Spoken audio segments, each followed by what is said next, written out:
hey, what are you doing here? Yeah, for sure. So what are y'all guys doing here? What's going on? I not only want to stand with my people, even though I'm fifth generation American, I think it's my duty with my privileges to use my voices and to kind of wake up the America to stop dividing us based on left and right. At the end of the day, we have to stand up for each other and what's morally right, because what people don't know, we're actually more alike than we're similar. But using propaganda against our own people and dividing us into political groups, it kind of divides the power that we do have. So my job is not only to inform people, awaken people up, and let them really stop stereotyping people that look like me, because even though I'm out here protesting, I make social media content too. I'm still getting stereotyped, stigmatized. Even though I went the legal way, even though I was born here, I'm still gonna come to this America with so much hate because someone has put that upon them that what he says is truthful. And with his leadership power, anything he says is correct in a lot of people's views when they don't fact check them. Because people don't have time to fact check everything. You know what I mean? There's so much I can go for days, but yeah. So I have a couple of friends of mine that one of them's from Ecuador, one's from Mexico, and they both came in across the legal way, right? They came and they had to wait a year or so or two or whatever, paid their money, all that, and now they work here, right? Engineers and all that. And so I asked them the question, hey, how do you feel about the people coming over now, and you're just kind of coming over, and they didn't have to pay it, and they didn't have to wait in line. How do y'all feel? And there was two. There was, well, I'm kind of like mad because, man, I waited a year and a half, 2 years to do it, pay all this money, and these people just kind of walked over, literally, right?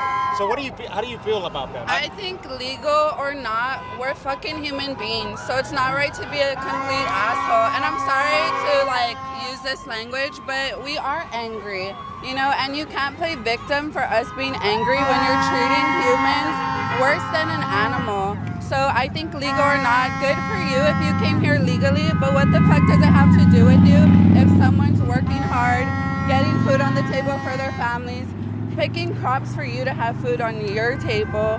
I just think people are so self-centered in America, and truly, what's the culture right now in America that we're showing except being racist? That's not what we are. We're the United States of America, and we're known for diversity. Without all of us coming here, there wouldn't be an America, and that's especially with y'all coming here that are spreading so much hate.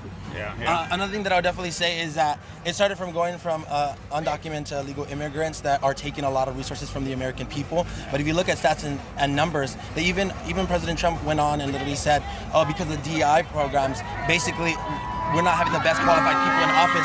We have a felon who's in office. He's literally not the most qualified person himself. That's a good point. He literally doesn't, and guess what? He doesn't pay people that he doesn't think deserve money, and most of them are illegal immigrants. He has illegal immigrants working for him. He doesn't like China, but most of his stuff that he sells is Chinese made. So he is hypocritical, telling people what to believe in when he doesn't believe in it himself. He doesn't pay people right, no matter their age, race, or gender. And for people that have so much hate against people that didn't come the legal way, there is rage because they work so hard to face a broken system that honestly it was because of luck, and not just luck, but also their hard efforts to make them legal. But they would have hate to be like, damn, they got in through easy, and I went through the broken American system, and they still got the same privileges as me. My cousin, she works at the borders. I have a lot of people that work with the government. I have a lot of Republican family. They also are realizing, and I have people that work in aviation that voted Republican. They're like, this guy's not even going for what we thought he was going to go for. Project 2025 that he said he had nothing to know about, and a lot of people are like, oh, he knows exactly what's happening. 35 so far, or probably even more, things he's signing that have been exactly on Project 2025. There's so much that's happening, but I want people to wake up. It's not about doing what's best for the people. It is what's best for their money system, what's going to keep capital and their businesses open. Because right now, I tell people all the time, America literally is this. They always say it's about a religion that we want to make sure that we protect people's lives, right?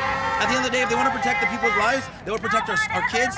They would make it stricter to have guns. And guess what? From what I know so far, none of these people that were school shooters are charged as terrorists. You know why? Because that'll change the standard of who a terrorist is. They want us to be stigmatized that terrorists are people literally other than white.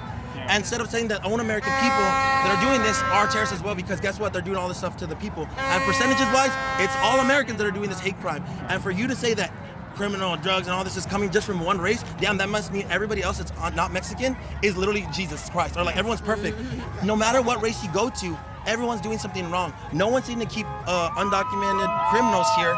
We're literally saying to keep people here that are supplying our food source. And last thing, because I can talk forever. In 2020, when Trump was literally in office, he wasn't complaining about sending these people home, because guess what? Our people are the people that are keeping food on the table. And the thing is, being on social media and putting my voice out there, people told me but you're telling us that you should keep your people here and get underpaid. I said, no, I'm telling you that you're going to realize the people that are doing the jobs that most American people are not willing to do are our people, and they should be paid right. You know what I mean? So let me ask you this. So, I can go forever. no, it's fine. So whenever someone comes over, right, and they're undocumented, and they are taking up social services, food stamps and all this, right? That's all on the news, right? The hotels and the credit cards and the cell phones and right? So that means our taxes go up. Cities are Because you're going supplying money bankrupt. to people that are not qualified American citizens, right? No, so I'm saying, like, so when the city and the government is paying for that, right? But they don't have that money.